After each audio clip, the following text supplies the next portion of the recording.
Vous écoutez le podcast du cabinet CPAS, un espace pour comprendre la santé mentale et apprendre à retrouver votre équilibre mental. Respirez profondément et laissez-vous guider.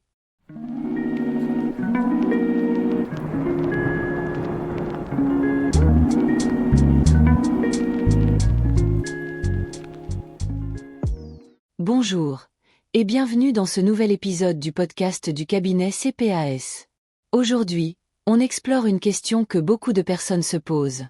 Pourquoi est-ce que je n'arrive pas à arrêter de penser? Pourquoi je rumine?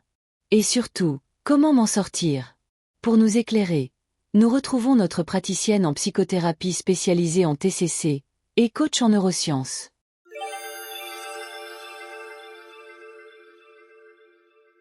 Pouvez-vous nous expliquer, c'est quoi exactement ruminer?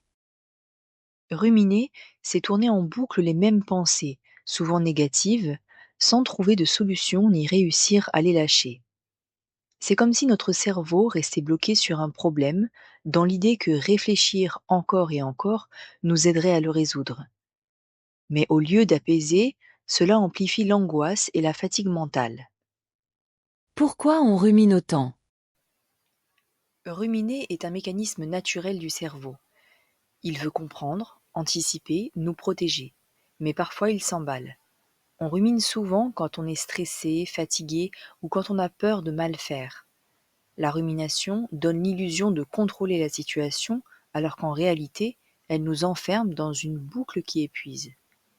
Est-ce que tout le monde rumine?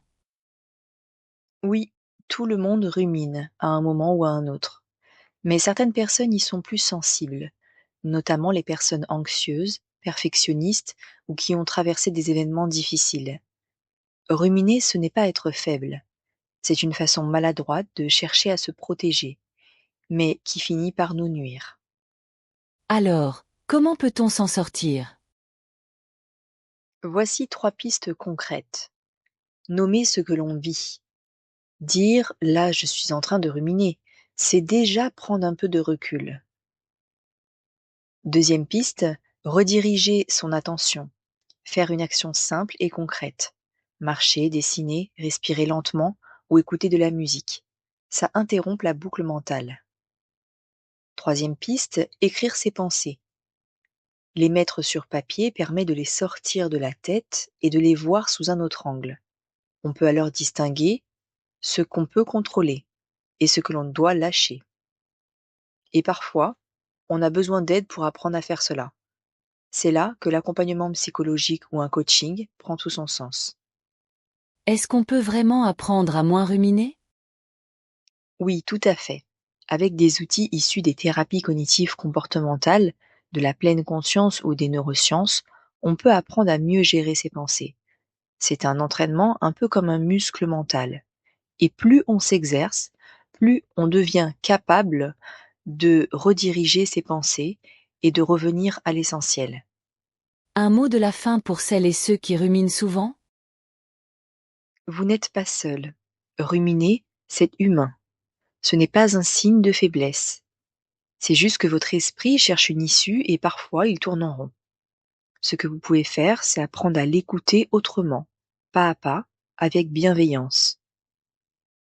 Dans les prochains épisodes, on verra d'autres outils pour alléger la charge mentale et retrouver un équilibre émotionnel.